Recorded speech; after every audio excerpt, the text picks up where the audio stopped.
Welcome, everyone. Please feel free to really take the time to make yourself comfortable. Find a way to settle into your seat.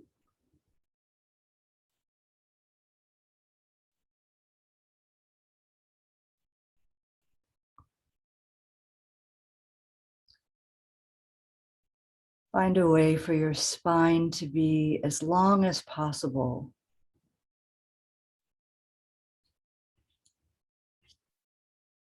So that your breath can be full.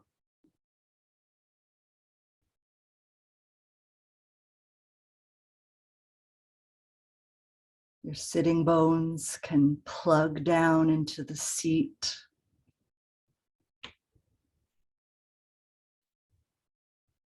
And your crown can lift toward the sky.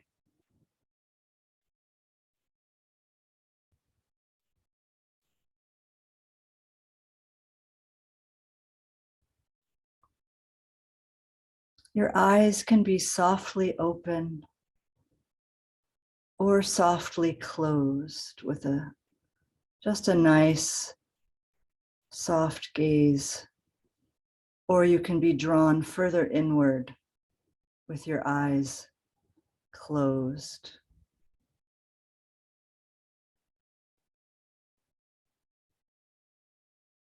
I often see more, I perceive more with my eyes closed. You can experiment for yourself. Try opening your eyes sometimes and closing your eyes sometimes.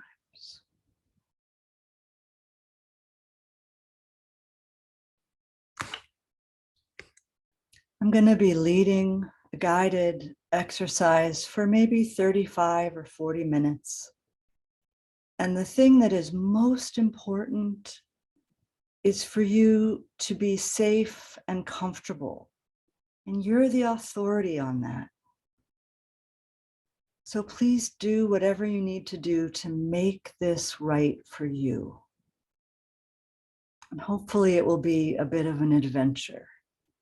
Let's call it an experiment.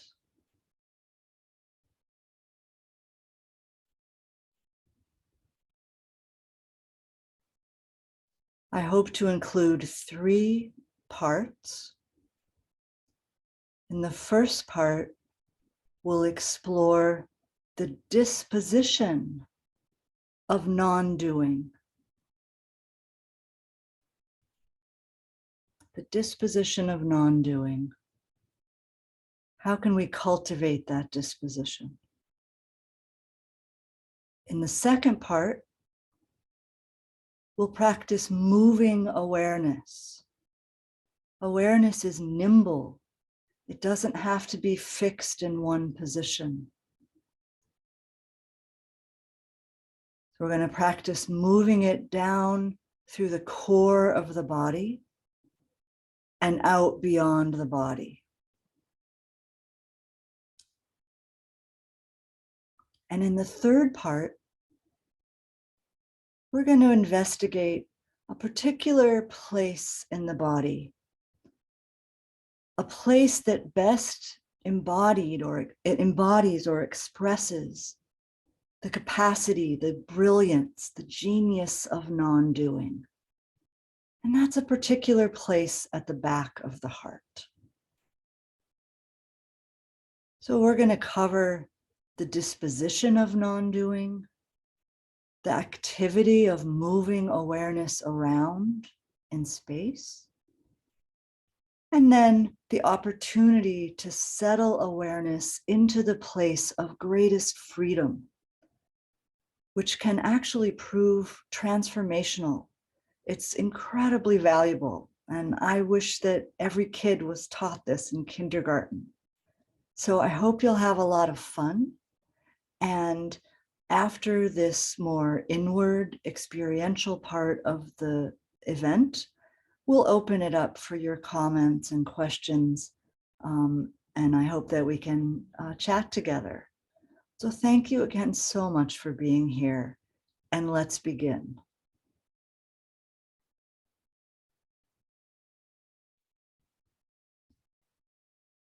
You might begin by noticing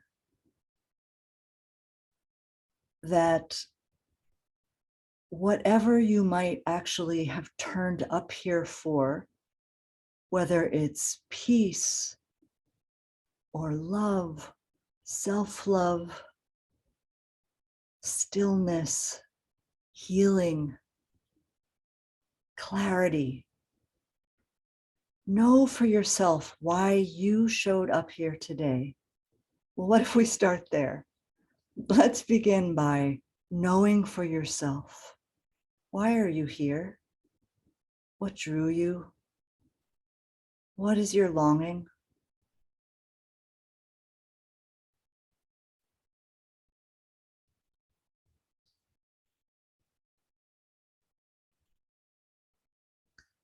And then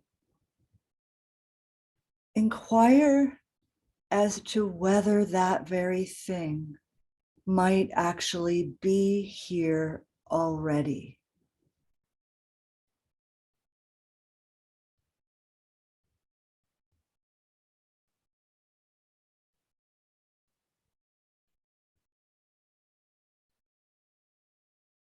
And I'll leave that right now as a bit of a riddle,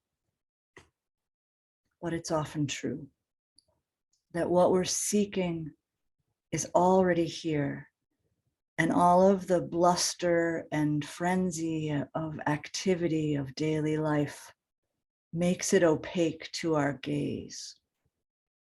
So this is an experiment that has to do with perception and widening perception, augmenting perception.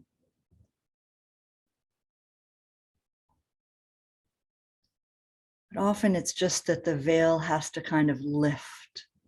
So how do we begin that process? I'm inviting you to cultivate a disposition that I'm going to call the neutral.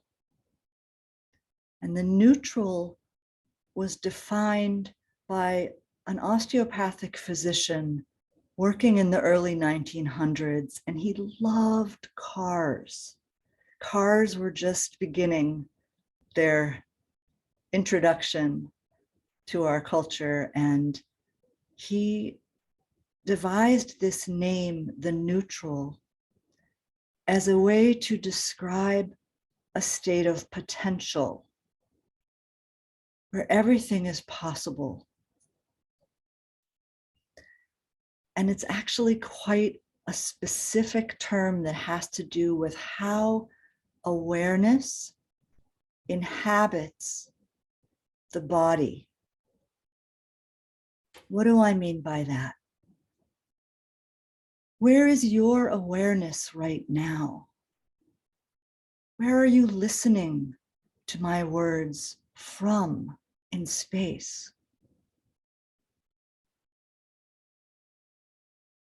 Do you find yourself solidly centered in the middle of the body?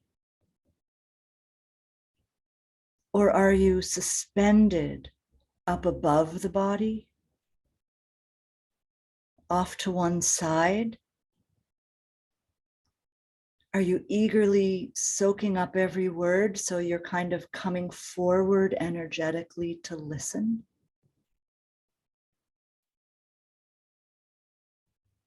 What do you notice about your position in space?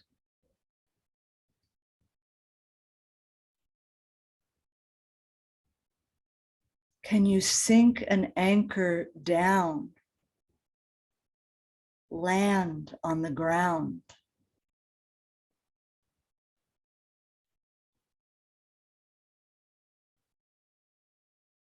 What about the area behind you, especially behind your heart? Can you wake up the physical space behind your back? What would that even mean for you? Some people are shy, they kind of hunker behind. Can you come forward?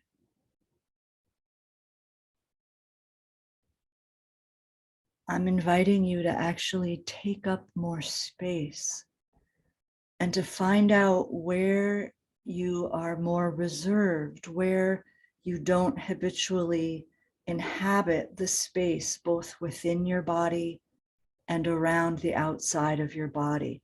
I know it sounds really kooky to the contemporary ear, but just bear with me and try this as a big experiment. This is kind of a laboratory investigation that we're doing. You might try doing it as an exploration of breath. Is there a place in your body that is less receptive to breath? A place that you could fill up with more oxygen.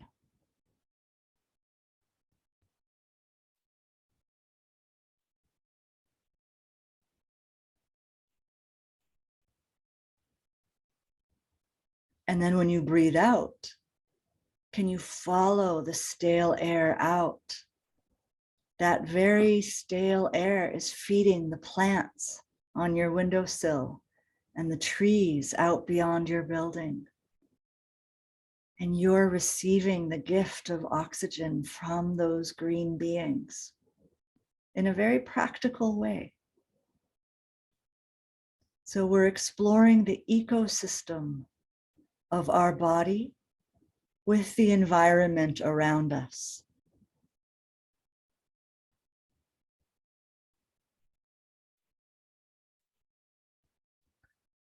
And now let's introduce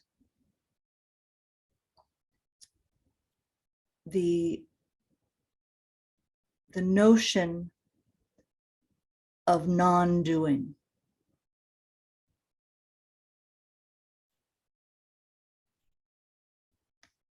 I've been giving you lots of things to do, lots of activities. Breathe this way and try this out. Let's slow down a little more. Can you notice the inclination to get stuff done?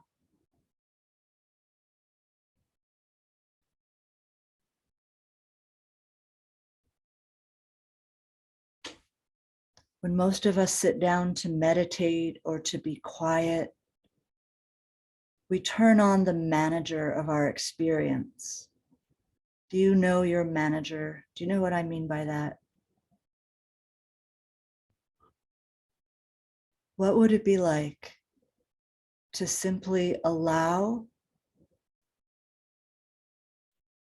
your thoughts to be as they are without intervening in any way?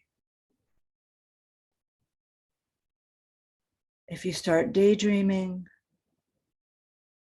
just allow that tape to unwind, to unfold.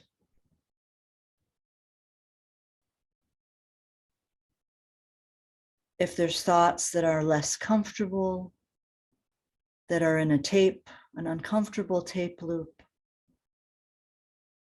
can you simply allow them to dance their dance? You can do it with emotions. If there's an emotion, whether it's comfortable or uncomfortable, can it simply play itself out without you grabbing onto it because you want more of it or you want to push it away? That's what I mean by non-doing, allowing everything to simply be as it is.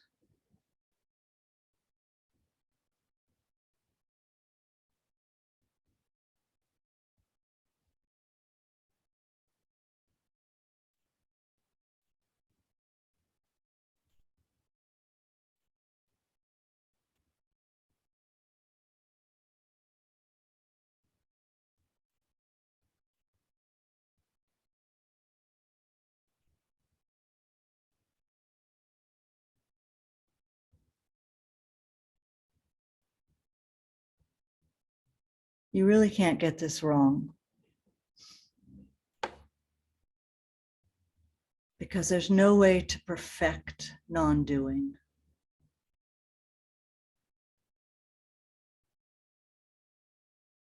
Good. So what are we up to here? We're cultivating a neutral by taking up space inside the body and outside the body. We'll go more deeply into that later.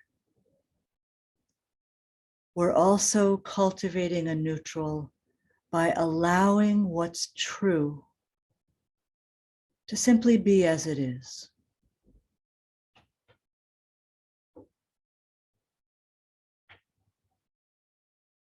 So we're grounding in the physical body. We're inhabiting the area beyond the physical body. I'll call that expanding.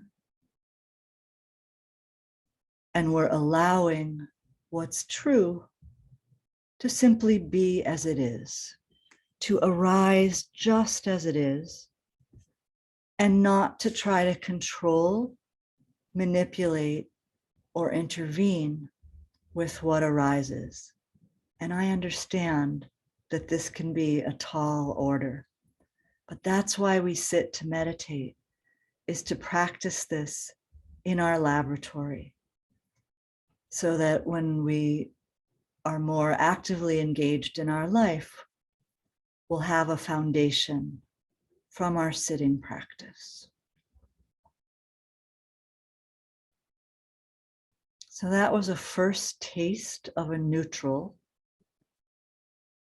Let's move on now to explore the midline of the body and moving awareness freely along the vertical axis at the deepest core of us. A neutral is basically freedom of perception. And it turns out that awareness can move freely. And one of the things that it really likes to do is to move freely along the deep core. And you'll notice this if you think of any experience of great vitality or receptivity, joy or anguish. A lot of those feelings and experiences occur along this axis of the body that I'm calling the midline. If you think about wanting to punch someone, or swelling up with love for your infant, or having the wind knocked out of you emotionally, or feeling great joy and tenderness, or seeing clearly, gulping and not being able to get the words out. So I'm sure you could take a moment and think about some big event in your life and notice the way that this fundamental vertical axis was speaking through you and was receiving your life experience.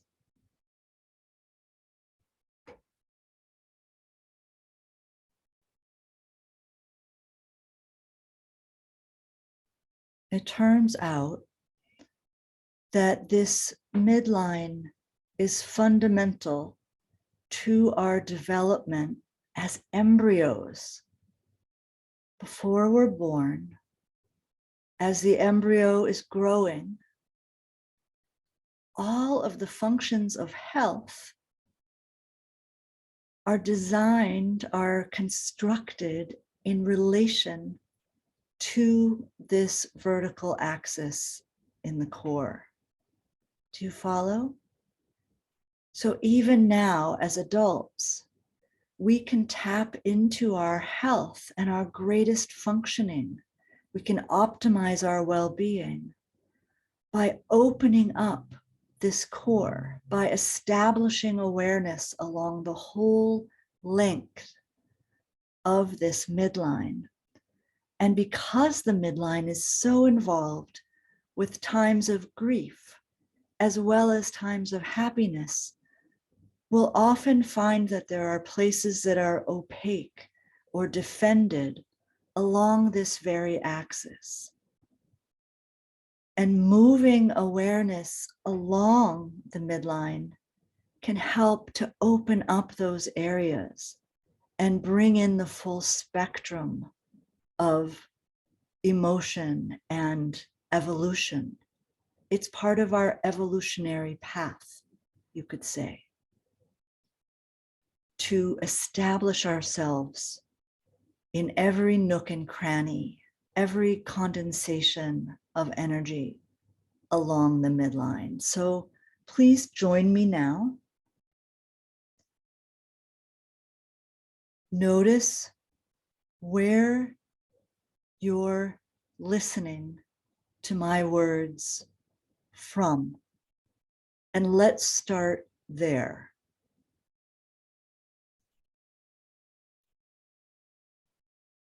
Don't think about it too much. Just intuitively notice, where are you operating from? Where are you even noticing your body from? Where are you located as you conduct these exercises?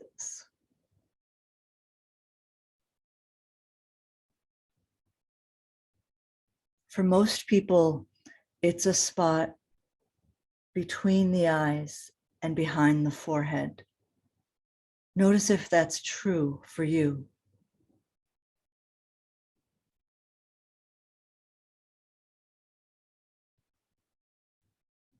Now consciously bring attention to that spot behind the forehead and between the eyes.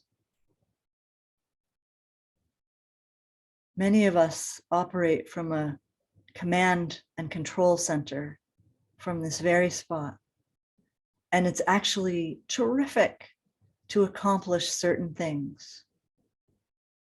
And this brings me to a fundamental premise that I'd like to share with you, which is that where you perceive from deeply matters. When you are observing experience, whether inner or outer experience, when you're noticing from the third eye or the area around the front of your brain, it has a certain signature. It excels at certain activities. That's not a problem. It's really great for insight,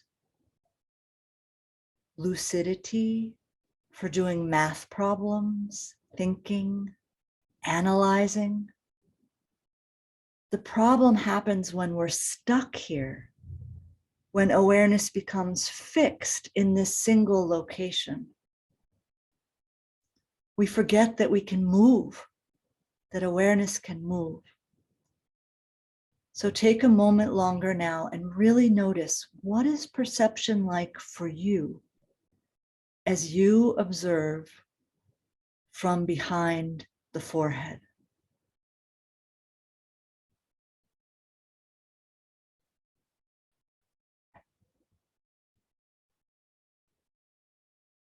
I want to propose to you that the function of observing and perceiving from here is to separate the person who's knowing from what is known.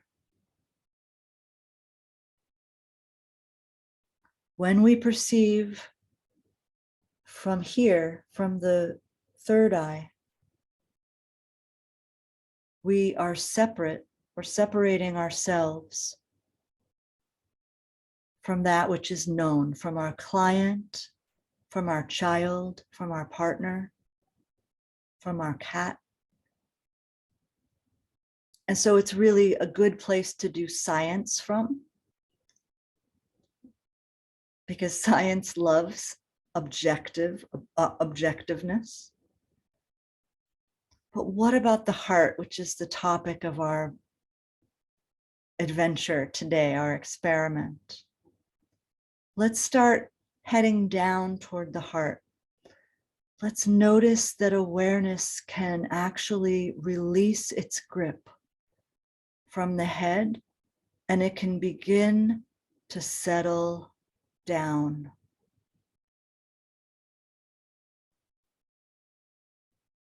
Down through the brain, toward the throat.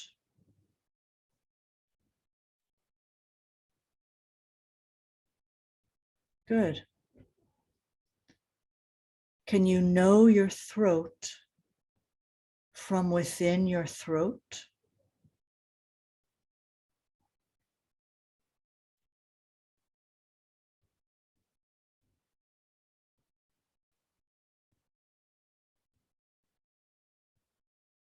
If you're more visually inclined, shine a light around the inside of your throat and notice what you see. If you're more kinesthetic, more somatic, then feel the interior of your throat. And I really feel a lot of you doing this with me because you're amplifying the effect. But no worries, if it takes some getting used to, just keep on playing with this. Keep on experimenting and it will come. It's not simply visualizing, you're actually dropping awareness further down into the body. If the throat feels too much a reach, try your chin. Great, I felt you come up to the chin. And now try dropping back into the throat.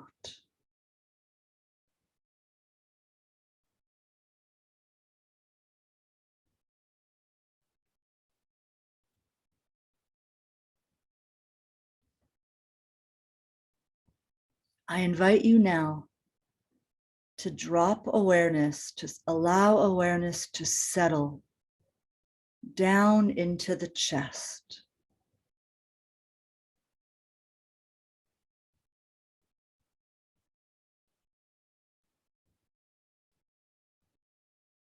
And it will come as no surprise that for some of us, this is an exquisitely tender area. And it's not obvious. Opening up the area of the chest might take a little elbow grease. So please cultivate your neutral. Practice not pushing, not efforting, simply allowing yourself to notice. What is it like when I open up this territory deep within the chest? Does breath fill my chest? Can I feel my heart beating inside the chest?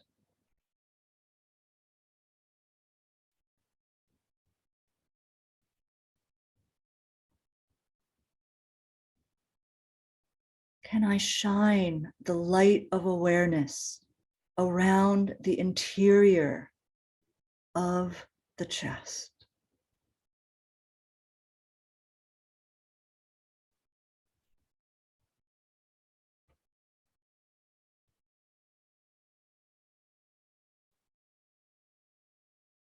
Am I aware of a sense of juiciness, joy, laughter, love, or more defendedness, fear?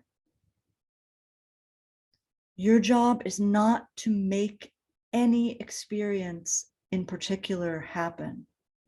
You're not responsible for intruding in that way on your experience. You're simply noticing from inside what it's like inside.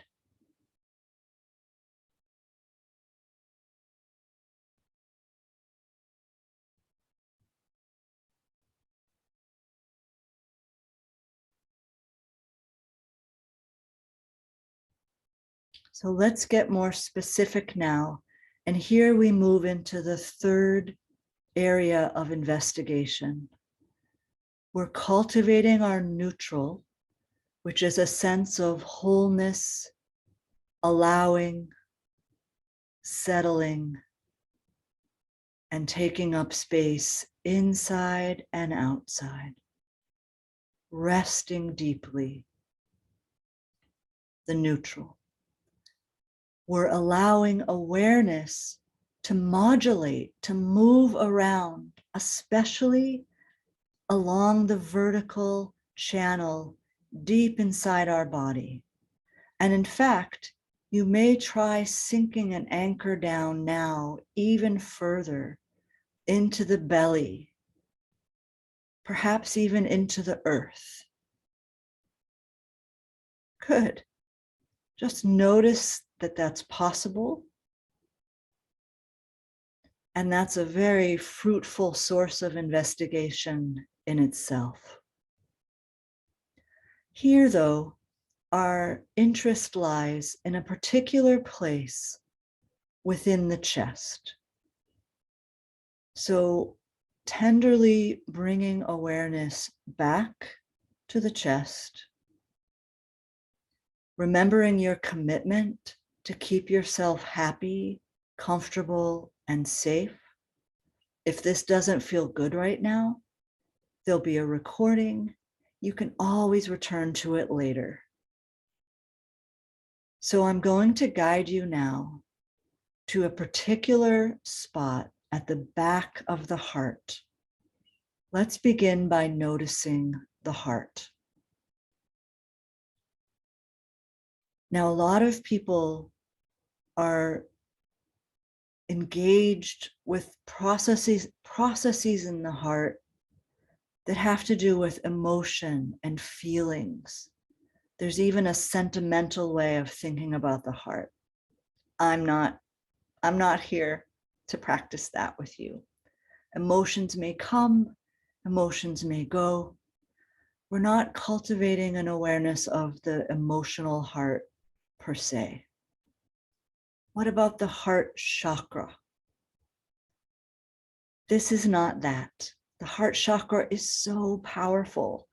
It's part of the signature of this area, that it collects information and perceives incoming information through the heart chakra.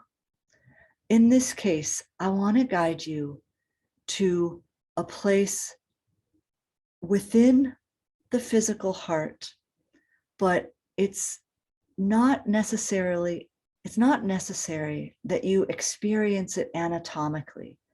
It's just that a lot of us gain access to it that way. So hold my words very lightly and sink awareness into the beating of your heart.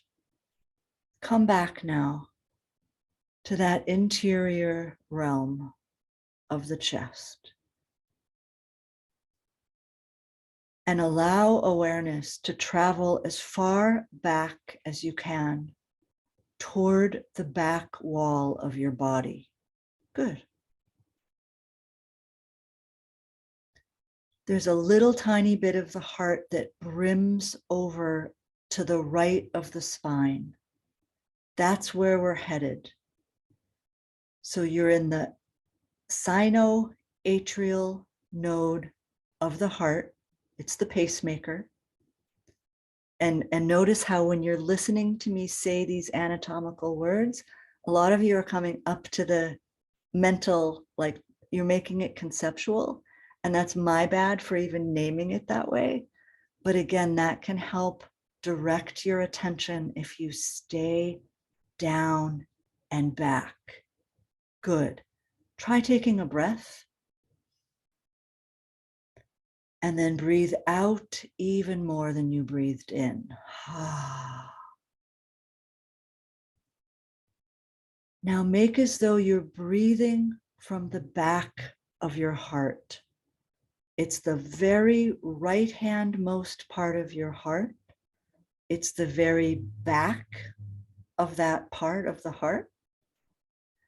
And listen, it's so much more important that you notice the way you perceive when you perceive through this neutral place, this quiet place. Yes. So stay with the feeling and don't be so concerned about the particularity of where it is. Try this. Make as though you're a little puppy or a little kitten and you're circling around your little nest, nestling down, settling down. And the nest that we're talking about is the back of your heart.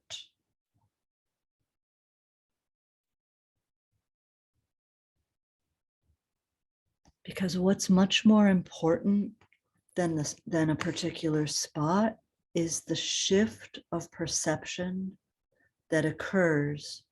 Something clicks when awareness rests back and down. Come a little bit further back. Sometimes you can even go in through the back to find this shift of perception that occurs when you rest awareness in this quasi-physical place. The function is more important than the place. And it might light up. If you're more visual, it might be like the lights came on. If you're more kinesthetic, you might notice a channel of perception engage where you suddenly have access to certain imagery or subtle motion patterns. This is what I call the back of the heart.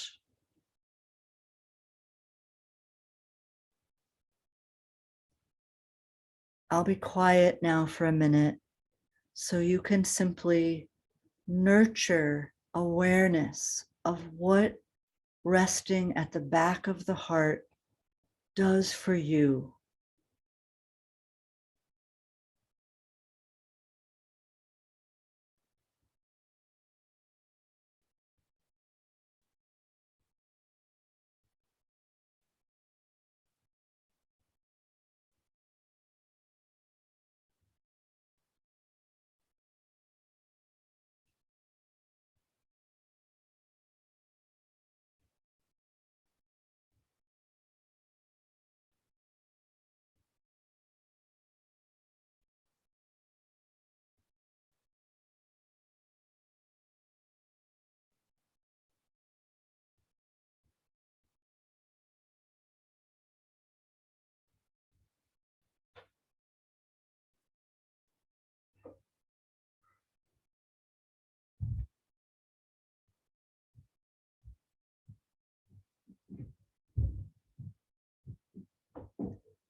And if you get distracted, you're cultivating your neutral. Your only job description is to do less and rest at the back of the heart. There's a kind of effortlessness where things that arise can simply be as they are.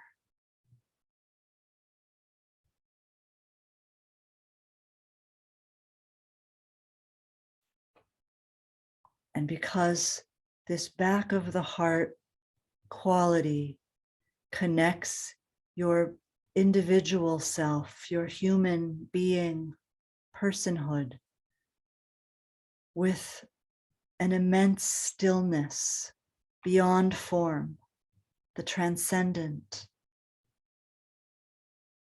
You can discover here a kind of swinging door between the two.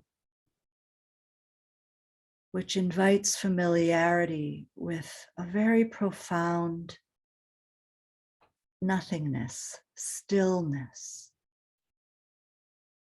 If you can feel it, then you know what I mean. But there's nothing to do. Simply rest at the back of the heart, and it will show itself to you. It will reveal everything you need to know. It's the best teacher.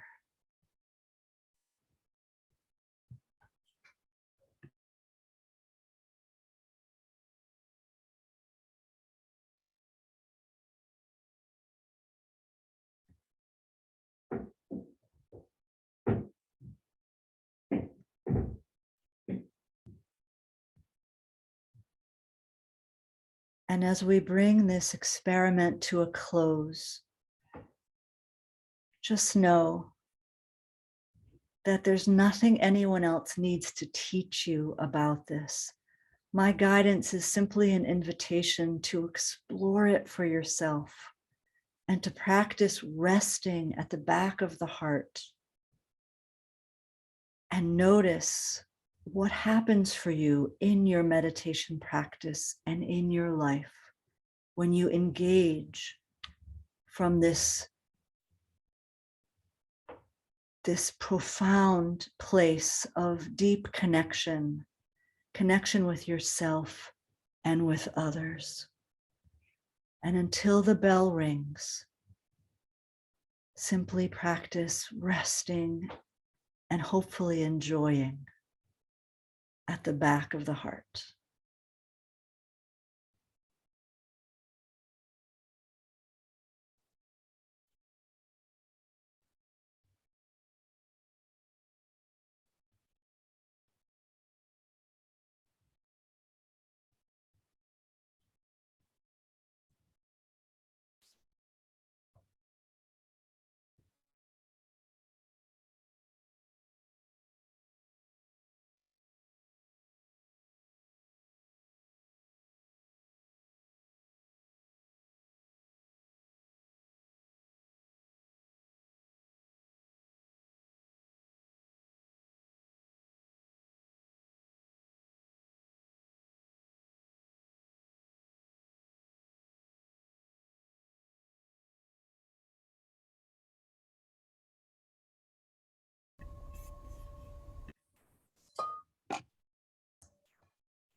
Please feel free to take the transition time that you're drawn to take. Stretch your body, get a sip of water. We'll slowly move into, I hope, a conversation. But it's important to bring any insights or experiences with you into the conversation. So let yourself have some transition time.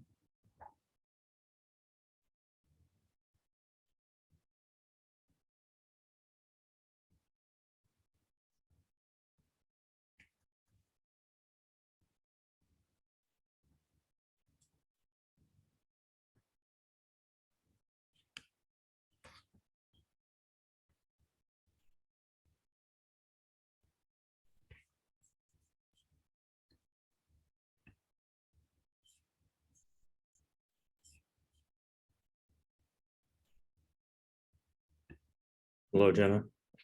Good Hey, Nico, it's so good to see you. to see you too.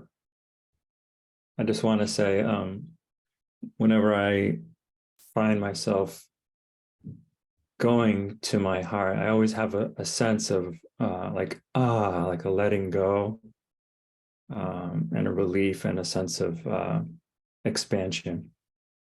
So those are the kind of feelings that I get. Yeah. But more closely, more of like like it's not, I'm letting go of this work I have to do or overthinking or, yeah. So thank you. Nico, I almost feel like that could be a definition of what it's like to be in that space. Ah, yeah, because I happen to know your access to that space, I also just want to encourage you. Should I say this?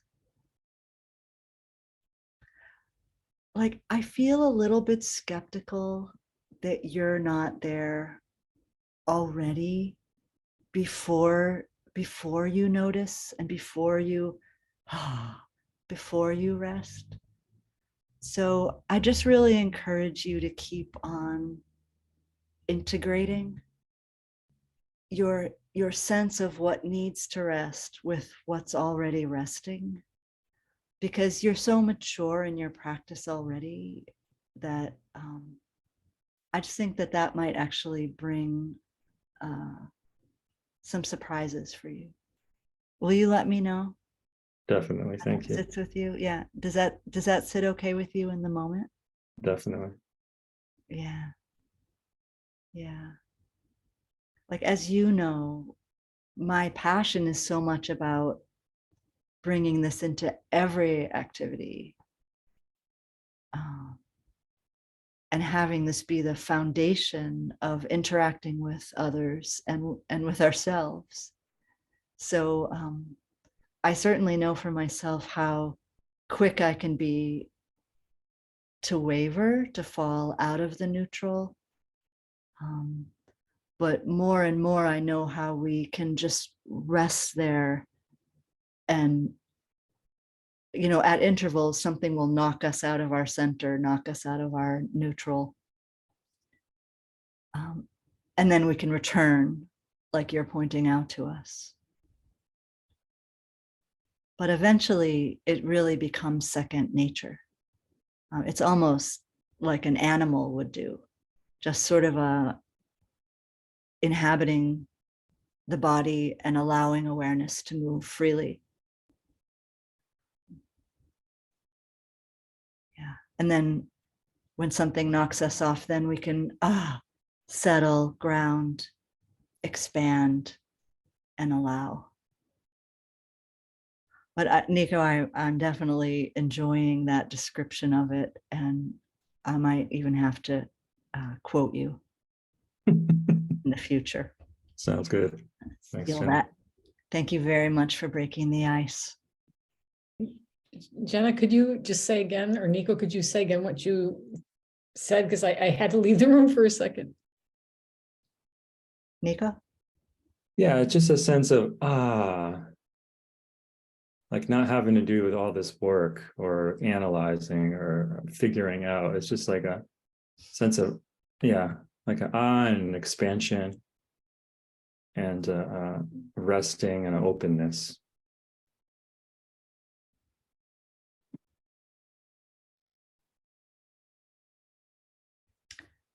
Patty, I think I see you raising your hand, and it's reminding me to tell folks, do you all know how to raise your electronic hand? It's under reactions at the bottom of the screen. So if you want a chance to share anything about your experience or ask a question, there's so much wisdom on this call right now. So feel free to raise your electronic hand, and then I'll know that you want to speak, because I can't see all of you. There's a couple of screens worth of beautiful faces.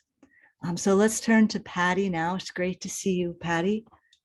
Yeah, It's great to be here. And Nico, I had the same physical reaction of, but I had a couple questions. I loved being in the and then sometimes I would move away from it. And then I kind of took your metaphor about being a puppy and kind of squiggling into the right, but which helped a lot. But I find that I'm going to the left of my backbone rather than the right, around the heart, my left. And it's so comfortable there. And I tried going over to the right, and it felt like, you know how when you turn over in a cold bed and it's cold over there? That's exactly how it felt to me. And so I scooted back to the left, and it just felt so right. And should I just keep, not should, I know we shouldn't have to should, but would you advise just kind of keeping moving around? But it felt so good where it was. Can we go there now? Can I feel where you're going? Okay.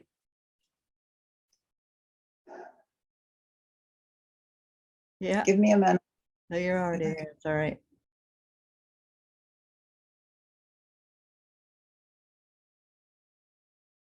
That's where I am. All right. So can you try coming further back? Like that feels very close to the sternum to me. Come way back.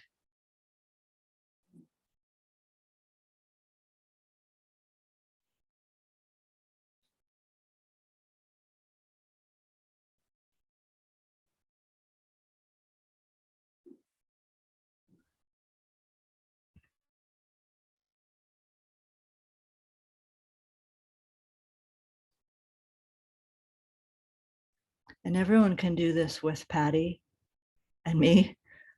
It's really common to intuitively be more forward. I mean, we're forward all the time, right? We're at the computer. A lot of us are caregivers.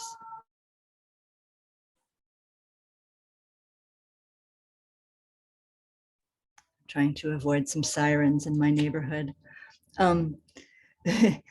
Yeah, Patty, if you can talk while you're doing this, can you tell us about this experiment you're doing? I'm trying to. I wonder if I've got some sort of blockage to go back further, because it feels like I'm going as back as I can, and there may well be more that I can get to. Yeah, I'm experiencing some tentativeness there. And so it's just really important not to push. What I would invite you to start with is noticing the landscape precisely as it's showing up. And this is for everyone really, because we all have our own stuff here. It tends to be a tender place.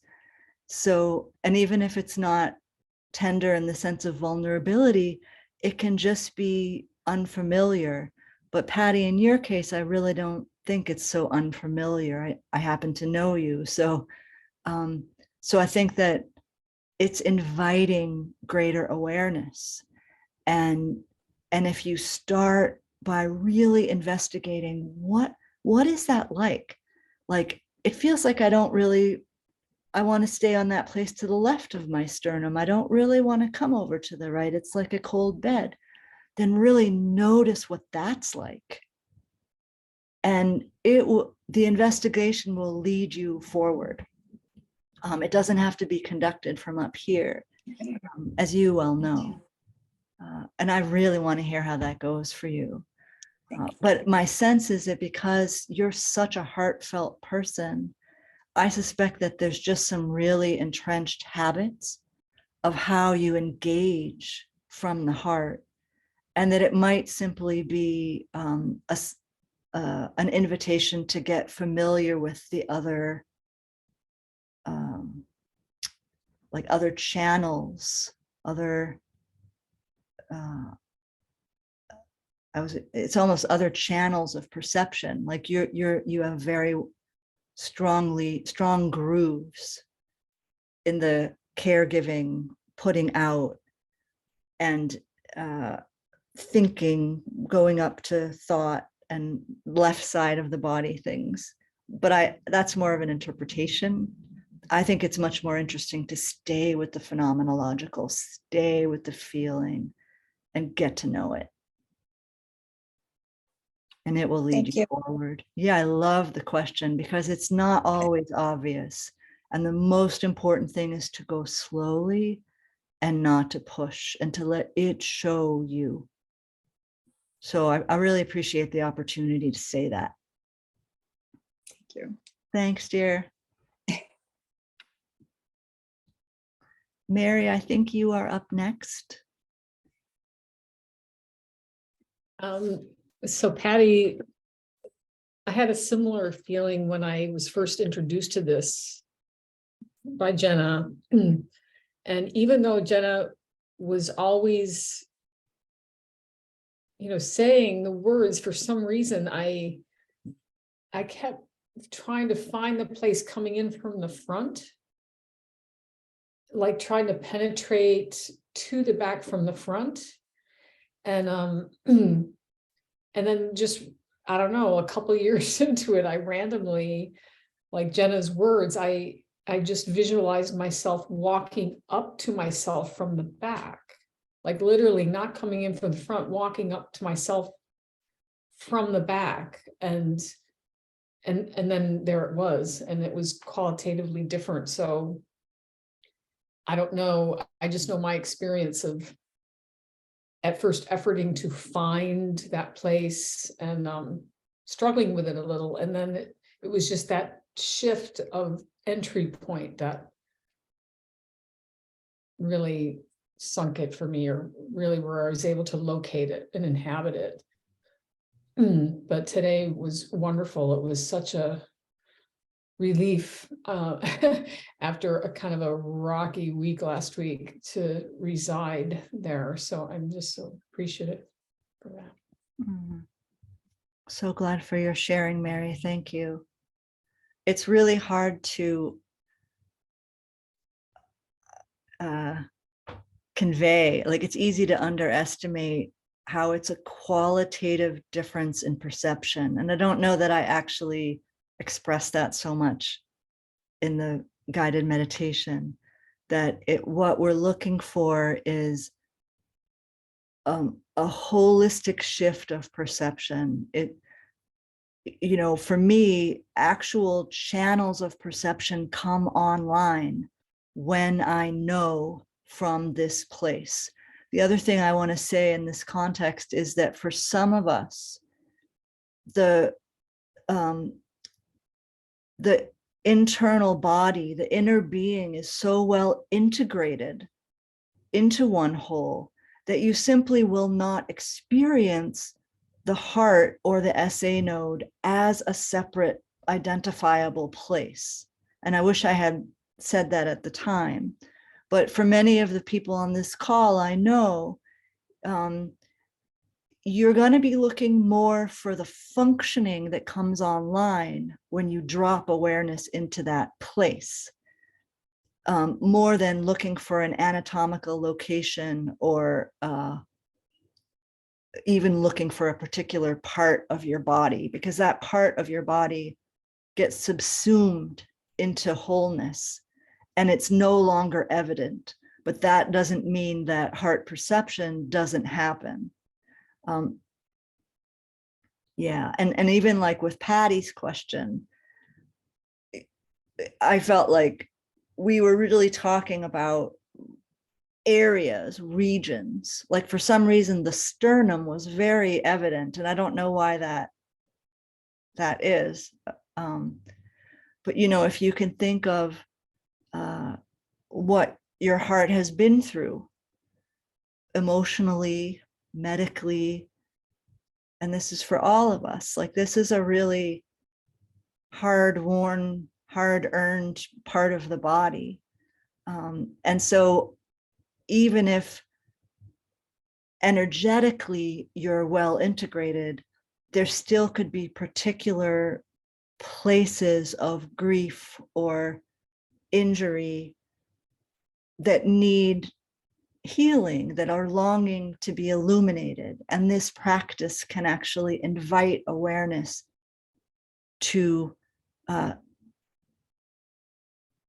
settle and heal this part of the body. I don't know, the words are not quite coming out, but I think you get what I mean. Am I making sense? Thank you. Mary, thank you so much for sharing. Do you want to say anything else, dear? Okay, love talking to you. Hannah, it's so good to meet you. I think we corresponded. Yeah. Oh, hello. Hi, everyone. Hi, Hi, my name's Hannah. Hannah.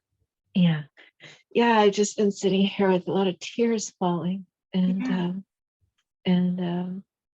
Yeah, I just had this experience of like finding the pathway home, Oh, and like this place that's familiar but had been lost from several different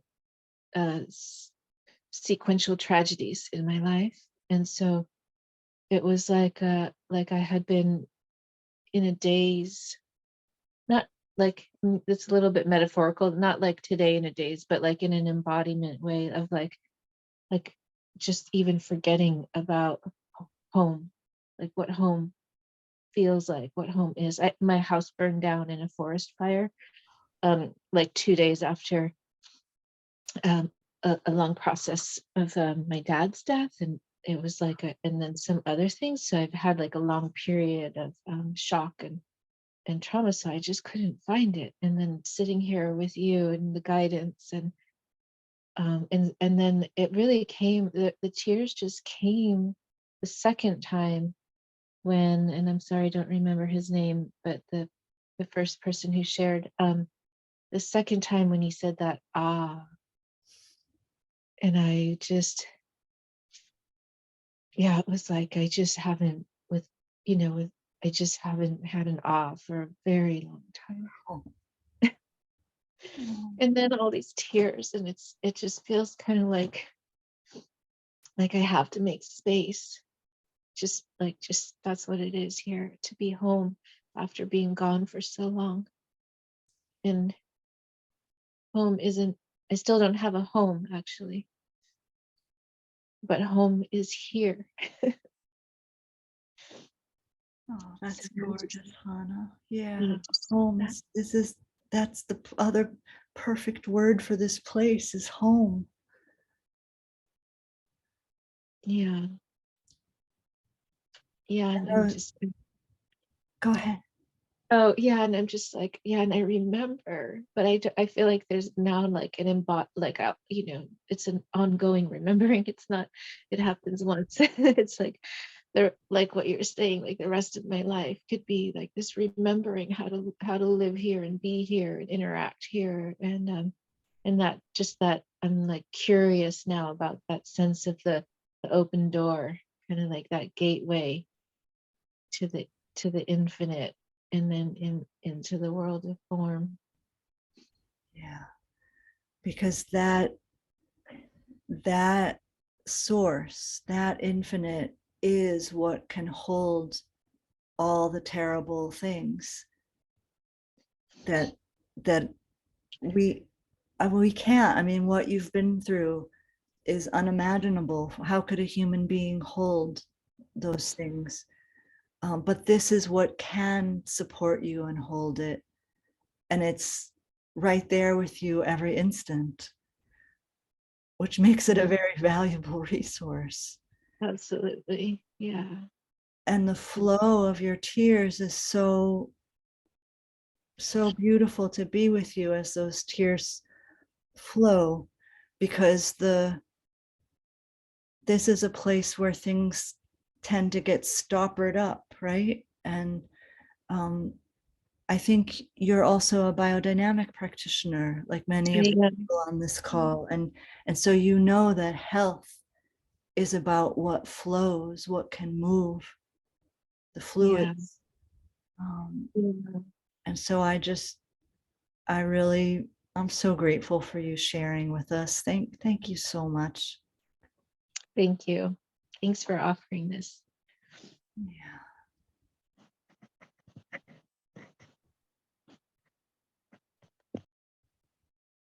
And I love thinking of it as our home. It's like our home territory, but we've wandered off into other lands. I mean, the tempo that our culture operates at, and the way that we're so fixed in a single place so often, we're in a kind of revving cycle of like this emotion, these thoughts, these activities. We're kind of we get stuck, right? And then we're operating at such a fast tempo that we can't find ourselves. So this feels like a path home. I really enjoy that phrase. Thanks for that.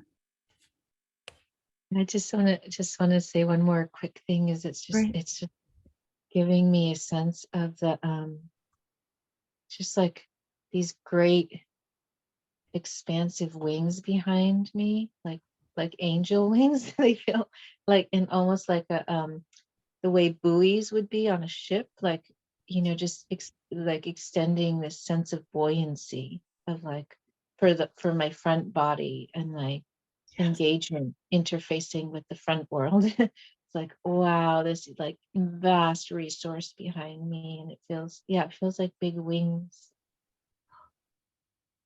Thank you so much.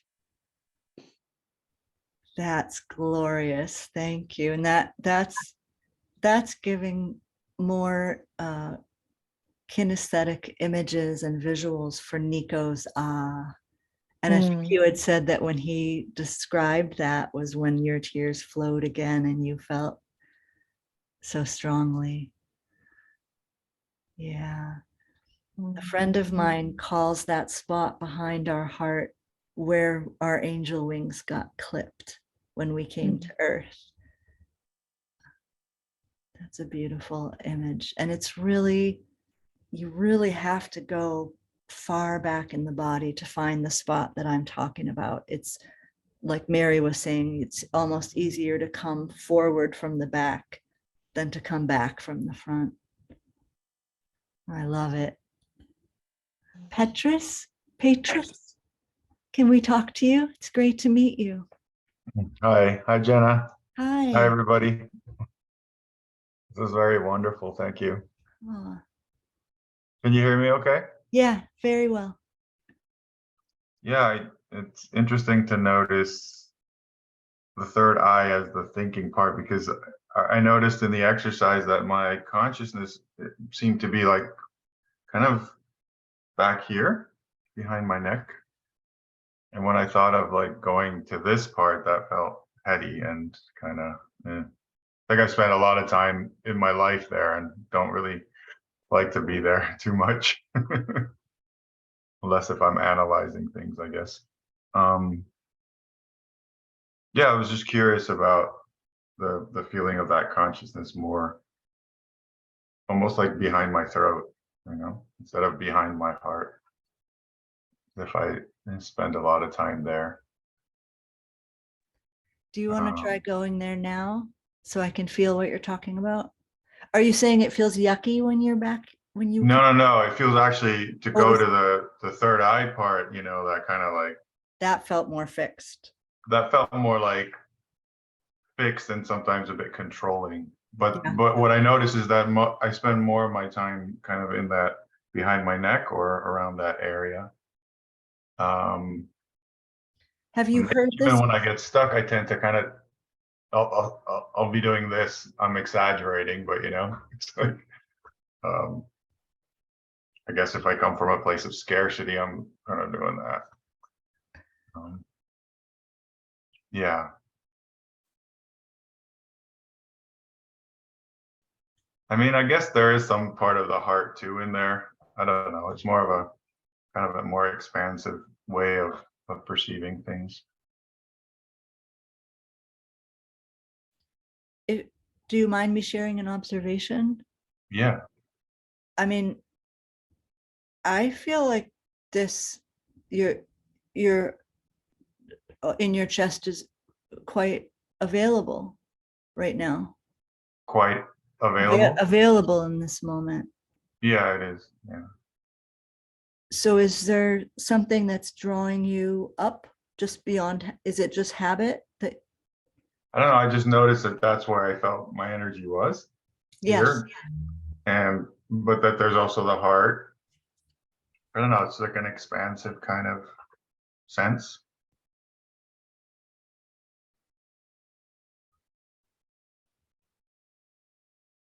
Yeah. The because the midline is one, Hmm. the whole midline is one. So there's a way in which when someone has integrated parts of them, or how should I say this?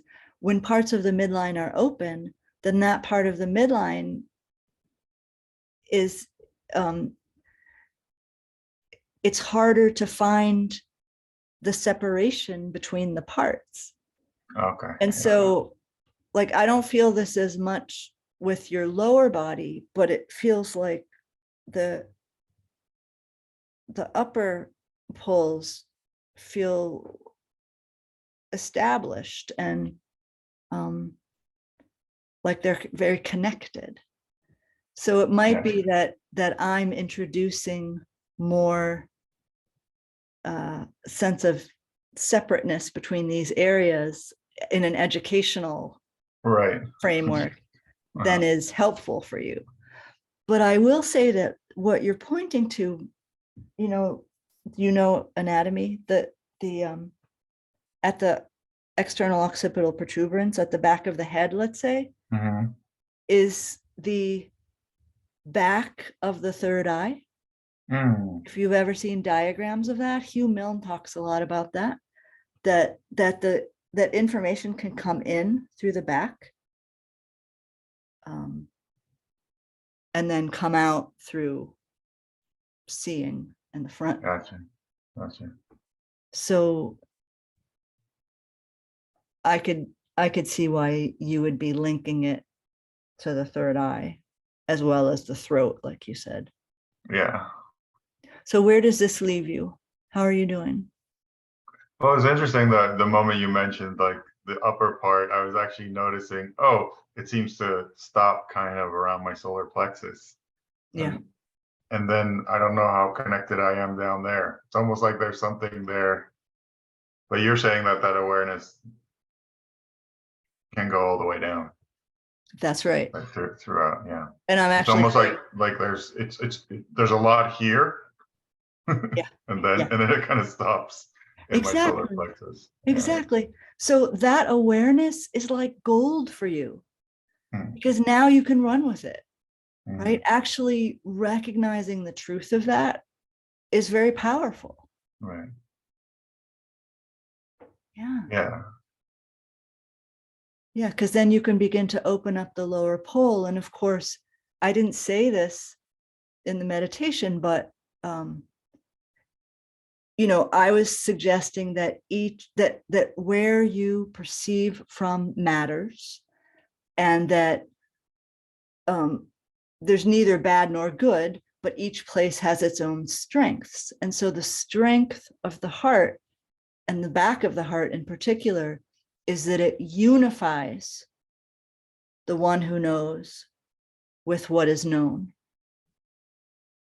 So the third eye will split the knower from the known. The third eye will separate. The heart will unify. But if you drop into your belly and your pelvis, you'll just get to pure stillness. There won't even be a knower or a known. And so I don't know what your typical life activities are, but whatever, if you live from the gut and the root and the pelvis, that's profound. It's you won't be able to talk about it much. You'll And you just be it. you'll just be it. Exactly. It's just pure being. That's the perfect way to put it. Yeah, it's interesting. It's like right now in my life, I feel like I've been hitting this wall that I created somewhere in my childhood. And it feels like that's the wall.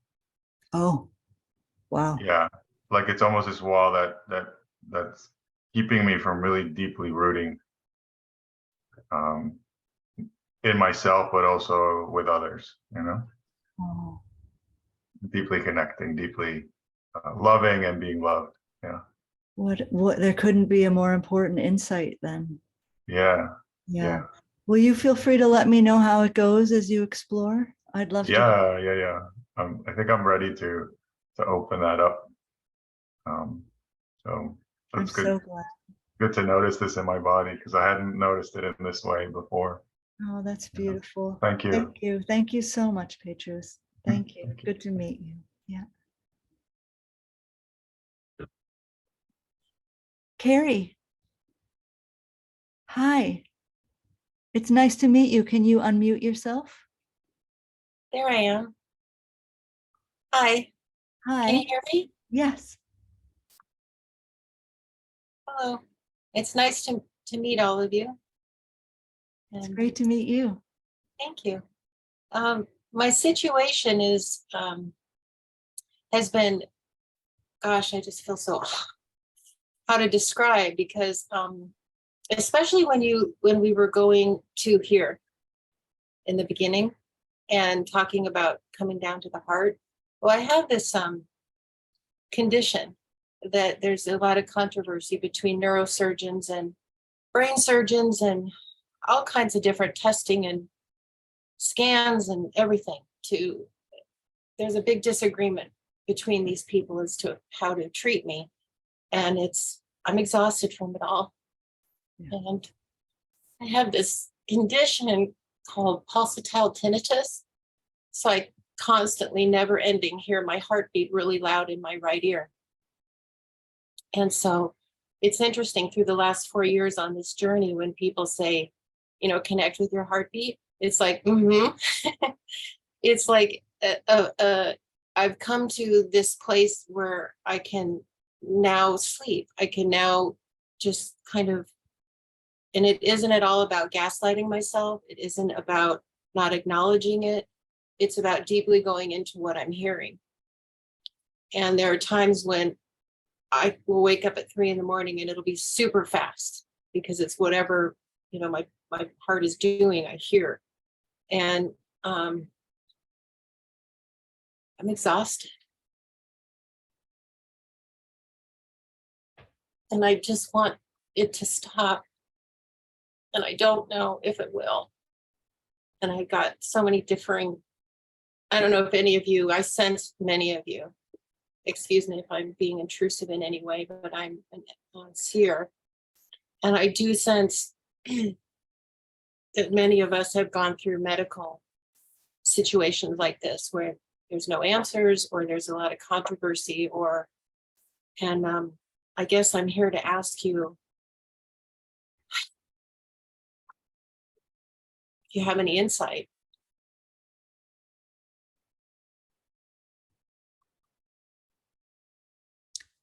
If I have any insight into. I don't know. Okay. It's fine. I actually have something to offer. Oh, nice. But I don't have any insight. Okay. Into, Sure. any of the medical aspects of this. It sounds like you're in the midst of it, and I'm so sorry for what you're going through. Yeah. Yeah, it sounds really tough. I will put something on the table for you. Okay. Because it sounds like you have really developed your channels of non-ordinary perception, as I call them. You see, you're a seer. Did I hear you right? You're a seer. Yes. Mm-hmm. So, so I really want to speak to you as a colleague, and because really what I teach is subtle perception. And I just want to name one phenomenon for you in case it's helpful. And Jana, it's so funny that you're in the lineup here. You feel free to speak about this when we get to you, if you don't mind me saying that. But Carrie, whether or not your intense interoception of your heart beating and hearing your heart beating, whether or not that also has a medical, it is derived from a medical condition, that actually is a phenomenon that many of us in this community experience, where we're wildly sensitive to the sound of a heartbeat inside, everywhere, all over our body, all the time. It's not just a hypersensitivity, it's that there is this resounding beat that's synchronous with our heartbeat that we can feel anywhere. And if we work with clients, you can also feel it in someone else, but it's kind of relentless. And mine has finally died down, like to where I'm not super aware of it, but it was about 10 years of always, just like you're saying, like no matter when I paid attention, there was this thunderous, deafening heartbeat. So I'm going to leave it there on this call, but I do invite you to reach out to me if you want to know more. And, you know, we might have some meetups for biodynamic practitioners who are mature in their practice, because this is something that a lot of us will actually be likely to experience, and is something that I teach about a lot. So again, I have no idea if this is relevant to your situation.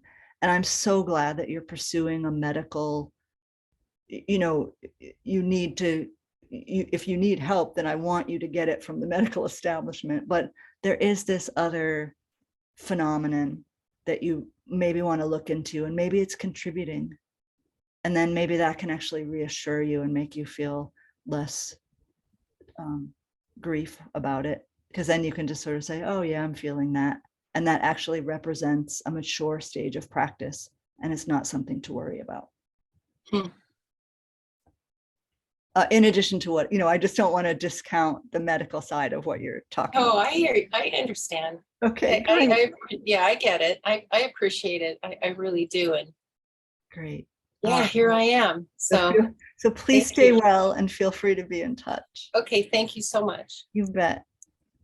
Tom, and I believe I see a very beautiful woman next to you that I'm familiar with. It's good to see you, Ale. Hi, Jenna. It's so lovely to see you. Hi. So it's Tom that has a question today. Tom, I'd love to talk to you. What's on your mind? So nice to meet you, Jenna. Welcome. Well, I just want to share, maybe get your reflections on this. So this is, I really enjoyed the meditation. It's good timing for me. This practice, it fits in with other things that I'm orienting to lately. It's a part of my system I don't have consistent access to, as much as I would like anyways. And what I noticed in the practice of trying to inhabit that space more, and kind of, I just feel like there's, you know, more there for me. And what I realized is, what came up for me is when I'm with my friends, I often put my hand on their back there. And so, and I know exactly energetically what I'm up to when I do that. And so the you know, the puzzle or the curiosity comes up. It's like, I naturally and often orient to opening up that space in others, you know, as in those little moments of covert healing or whatever they are, support. And it's easier for me to do that with others than,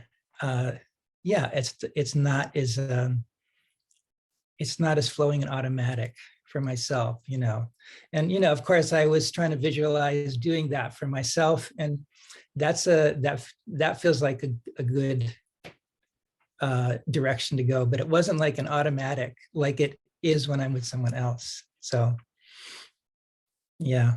I so appreciate that acknowledgement. I suspect you're not the only one here. So many people in the role of caregivers and practitioners, clinicians, know exactly what you're talking about. And that feels so important to acknowledge. So are you making some kind of intention or commitment in saying this out loud in public? Oh, let's say that I am. Yes. I'm so glad to hear it. That's wonderful. Then I particularly thank you for sharing. Yeah. It's really good to meet you. Yeah, you too. Jana, would you like the floor? Sure, thank A you. little bit. Hi, I'm everybody. so glad you're here. Yeah. So happy to be here. I'm Jana. A lot of you are familiar to me. Some of you are new to me. I just want to say this has really been phenomenal. That meditation time was really, wow. Nico nailed it at the beginning there, so I'm so grateful to be here with you all and just everything that was brought. And I just wanted to say I had kind of this profound realization moment here as we were talking about things. And I wanted to thank Jenna for her invitation at the beginning to keep yourself safe and do what you need to do for yourself and whatnot. I was sitting when we got to the third eye part, and then as we started to move to the heart, and I was just having such a strong sense of needing to lay down, to the point that I was feeling a little bit dizzy and a little bit like, oh, am I going to make it through this? And yet I had this thing where I'm like, but the camera's on, and if I lay down, it looks like I'm not here. Like I had that whole little shuffle in my head, even though I'm a long-time meditator and I have done work with Jenna so many times, so many circles, I still had trouble in that moment giving myself permission. And I was like, but I'm going to miss something. And then I had this very clear vision of my guides, and my grandmother was there, and they were laying me down. And I was like, okay, got it. So I laid down, and I'm so happy this is recorded because I can't wait to listen to it with my ears. But it was like I just got reminded of this thing of like, it doesn't always have to be the format, like that's the very obvious presentation of like Jenna's speaking and I should listen to her words, because I laid down and I just like passed out. I went to the nowhere. I was nothing, the everything. And I just had such an experience of the work empathically. And because I allowed myself that permission to lay down and follow what was happening for me, like when we came back, now I'm feeling amazing. And I'm just so grateful for that reminder and kind of undoing some of my past stuff around like what I was told as a child of listen to this. No, listen, you're not paying attention. Like that kind of stuff where it was like, no, actually it's like, I'm getting it on this whole different feeling level. And I just don't know how to say that to you all or to myself yet. So I just want to thank everybody. It was really powerful, and just share that little tidbit of my own today. So thank you. Perfect note to go out on. Thank you. I hope you all take this in the perfect direction for you, and let's stay in touch. It was amazing to be with you all today. Thank you. Lots of love. Bye.